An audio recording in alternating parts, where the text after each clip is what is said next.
Почитувани медиуми, почитувани граѓани. Мене ми е навистина драго денеска заедно со председателката на Сојузот на пензионери, со председателот на локалното здружение во Гевгелија и со дополнителната министерка за труд и социјална политика можеме заеднички да зборуваме за предизвиците и успесите на пензионерите во оваа општина.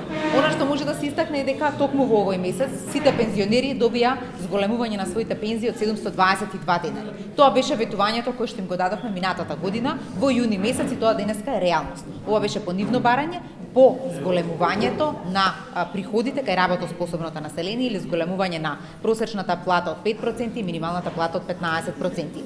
Дополнително тие беа навистина солидарни, голема благодарност од моја страна, затоа што беа заедно со нас во стабилизација на пензискиот систем, заштедивме 3 милиарди и 700 милиони и со тоа ги исполнивме сите услови да продолжат да растат и да се усогласуваат пензиите во нашата држава согласно растот на економијата. Благодарам. Министерството за труд и социјална политика постојано работи посветено да одговори на потребите и да обезбеди услови за достоинствен и квалитетен живот на сите наши сограѓани.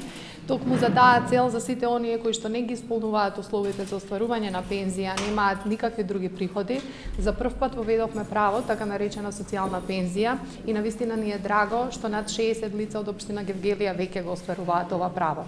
Дополнително сакаме да обезбедиме услови за квалитетно живење во локалните заедници на сите наши сограѓани и затоа работиме со општините на развој на услуги, како што е услугата помош и нега во домот, која што за меѓу останатите е наменета и за повозрастните наши сограѓани, се со цел да обезбедиме здраво, активно и достоинствено старење во локалните заедници.